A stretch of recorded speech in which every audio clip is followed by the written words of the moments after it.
this your first slide? Yeah, that's the first slide. I'll need this at the beginning. Good afternoon, everybody. I wouldn't need it for a while. Still think there's hope of finding it. Oh, they're not going to get the internet. I well, I wouldn't trust Thank you them to be so able much to for pass coming this. and joining us this afternoon to that's learn gonna be more nice. about Lewis and Clark. Turn it back on. Now, my name's Melanie Nerish, Yes. and I helped set up some of the behind the scenes to help this happen, along with several other wonderful individuals at Great Hearts Academies. And I grew up in Idaho. And in Idaho, I would always hear about Lewis and Clark, but unfortunately, I didn't get to learn that much about Lewis and Clark during the time I was there. So I'm very excited to learn about Lewis and Clark because I've seen some of the beautiful landscape that they traversed in Idaho. Now, our speaker today is Dr. Jason Edwards, and he teaches at Grove City College, and he has a PhD in the history and philosophy of education. He has many, many different passions, including American history, agrarian philosophy, With Southern this one history, for internet, I had to and forget. Also, I heard they really likes games, which I'm looking forward to having a So it conversation needs to be rebooted. with You him don't want to do later. that So, and delay this too I'd much. like to encourage you to give a warm welcome to Dr. Jason Edwards on his presentation.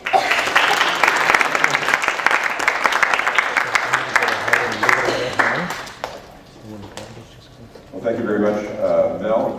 Thank you to all of you for having me here and hosting. And I'm very excited to speak with you today about Lewis and Clark. And this is one of the most diverse in age groups that I have spoken to and so forth. So that is going to be exciting to do that. But I think also one of the most consistent groups in that everyone I have met here is very interested in learning and ideas and education. And that's very exciting for an educator to get an opportunity to speak to such an enthusiastic audience. As was said, my name is Dr. Jason Edwards, and I'm from Grove City College. And many of you, looks like it's a few years before you'll be looking for colleges and so forth, but I do encourage you to remember the name. We feel at Grove City College very enthusiastic about the mission that you all are a part of here in Phoenix and throughout the Great Hearts Academy program, and we would love an opportunity to kind of carry the baton that you all have, and we would hope not to drop it. So if you visited us or ended up coming to Grove City College. All right, well, Lewis and Clark. I wanted to speak to you on Lewis and Clark, and that was what I was encouraged or asked to speak on, and I wanted to start briefly with, well, how can I put this maybe in some context that is fitting to you? And we here are living in the United States, living in America, are all Americans and so forth, and so how is, what does it mean to be an American? What is an American? At Great Hearts Academy, you are really exploring all of the elements of and beauty and power of Western civilization in particular, and so forth. And so I would guess that you are, and know that you are familiar with some of the key ideas of Western civilization and where that came from. And so I listed, quickly some of these. That America is this unique balance, perhaps, of national, political, and individual freedom, that it emphasizes all of those in a unique way.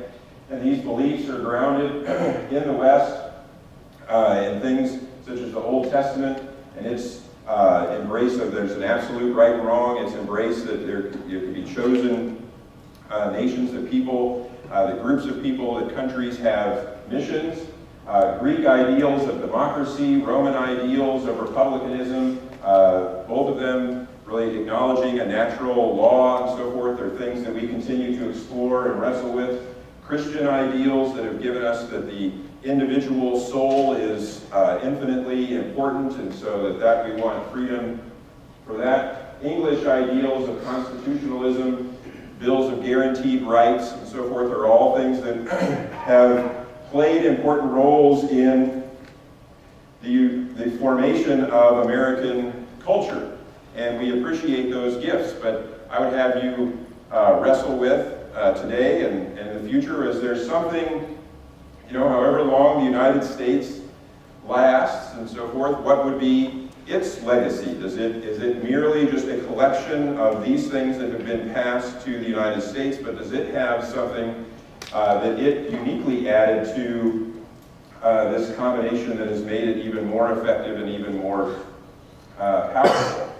And what I am going to suggest, merely as a possibility, is something that another person suggested well over 100 years ago, that a key component, maybe the crucial component to what has made America America, has been the West.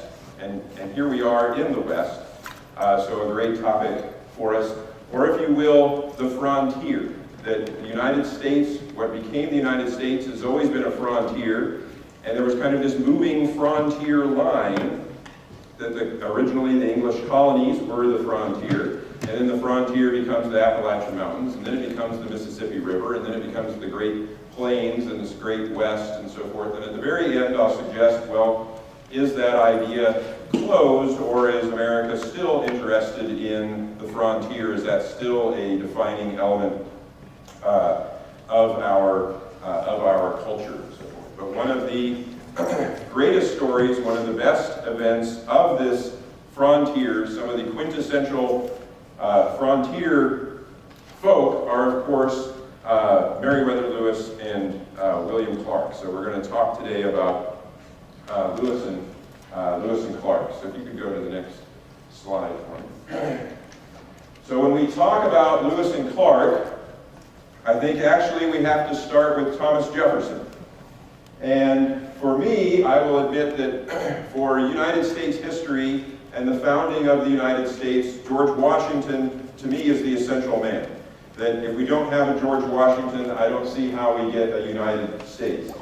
But closely second, potentially, or maybe should be first and so forth, is Thomas Jefferson, that he undoubtedly provided us with gifts and helped define the United States. And of course, many would say that a unique element of the United States is it's maybe the only country ever founded purely on principles.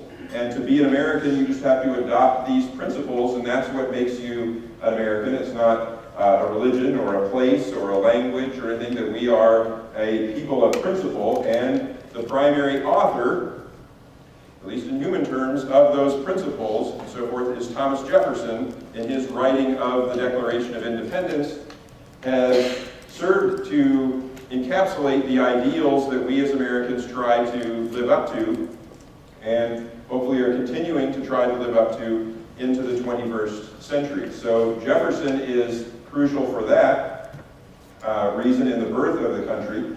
And then as our third president, I think that you can certainly argue that his purchase of the Louisiana Territory from Napoleon, from the French, is, some would say, a second founding of the United States. That here he, in the stroke of a pen and the spending of $15 million, doubled the size of the United States, and in some ways increasingly altered, changed the character of the United States.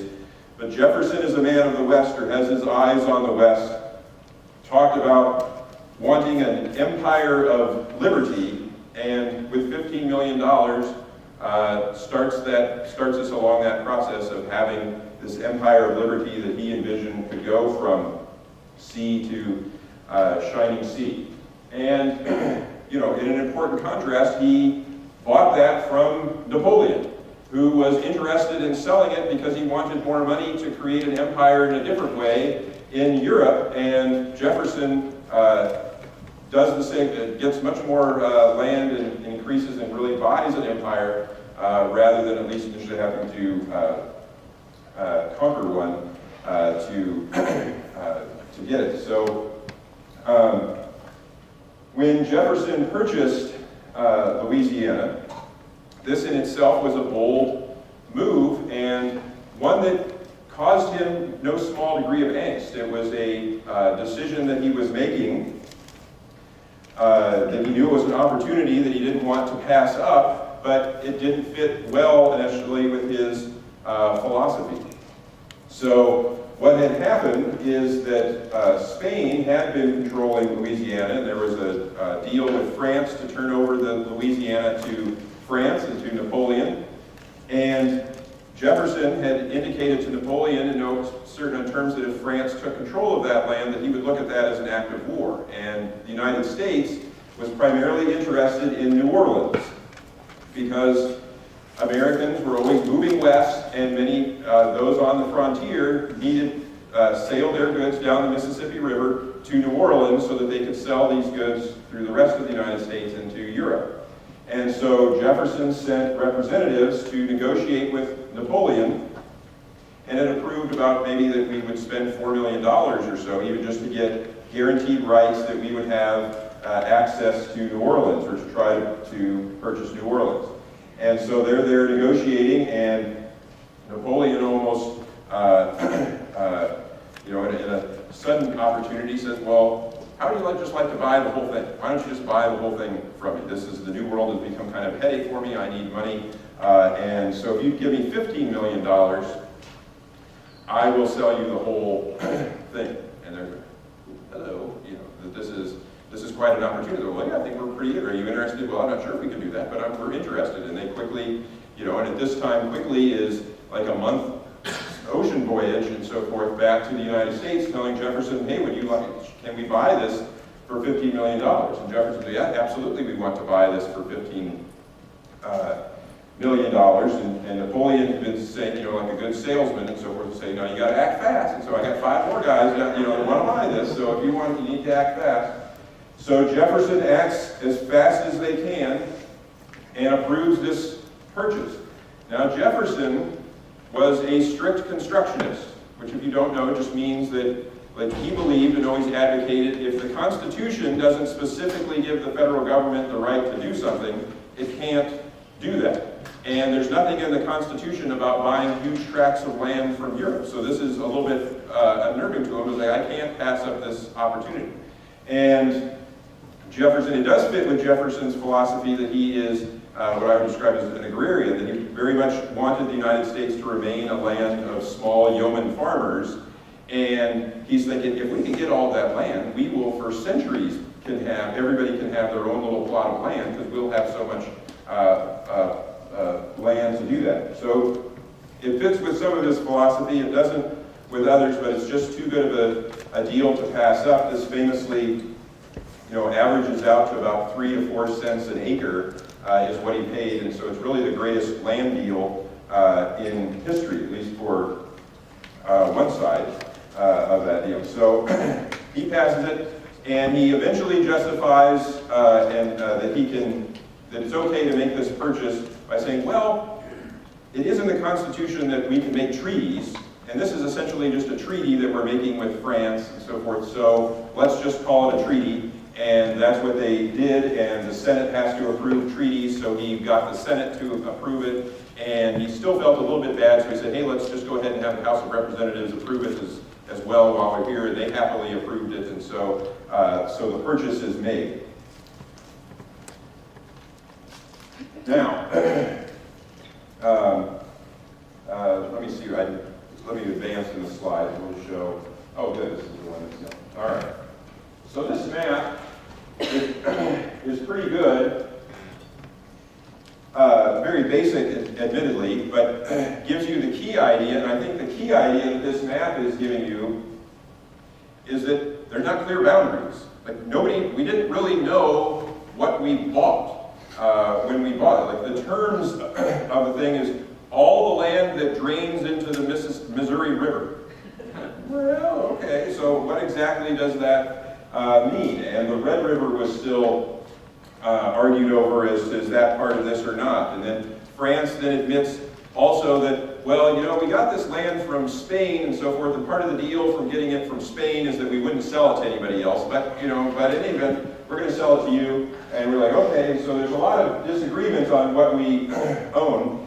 And this map is a little bit problematic in that where it says unexplored Oregon territory, we knew we didn't buy that, but that land, we kind of were thinking, well, maybe that's implied that that should be part of ours, but that land is also being claimed by England, somewhat by Spain, by Russia, is all thinking that they own it.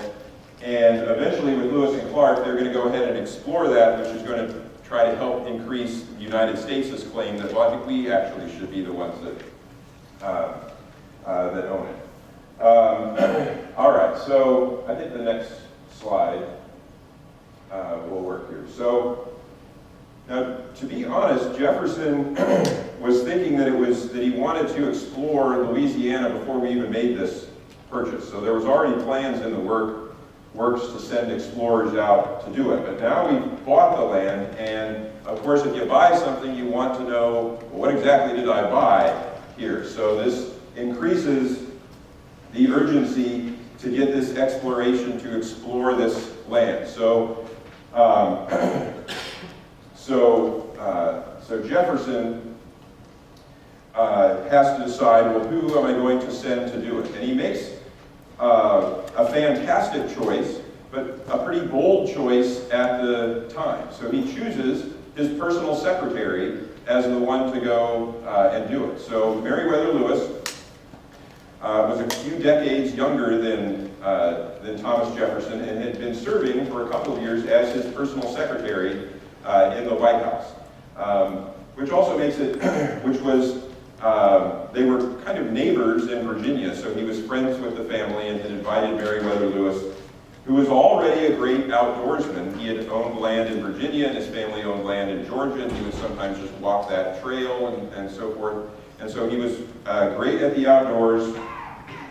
He didn't have a lot of formal academic training, but he was brilliant and skilled, and he does eat with Thomas Jefferson every night. So I believe it was Robert Kennedy that joked once with the Brain Trust, with this collection of advisors that they brought in with the president, that this is the greatest collection of minds that's ever been, eating dinner at the White House, except when Thomas Jefferson dined alone.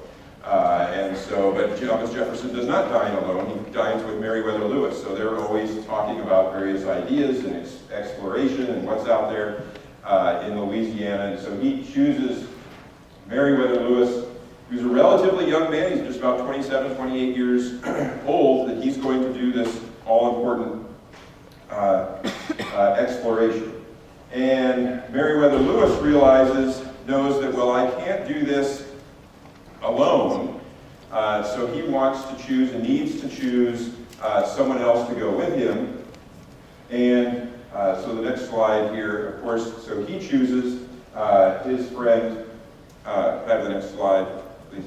So he chooses his friend, William Clark, who's a few years older than him. They had served in the Army together. Clark was actually Lewis's officer, ranking officer at the time. But they had struck up a close friendship, and so he chooses Clark to go with him and to be the co-captain on this expedition.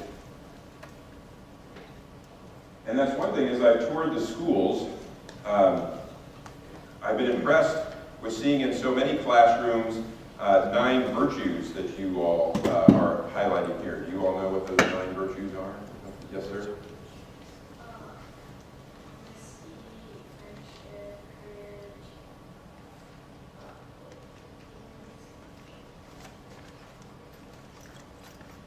Well, you did just fine. You hit 2 of the 3 that I wanted you to mention. That I'd also try to put this into a context.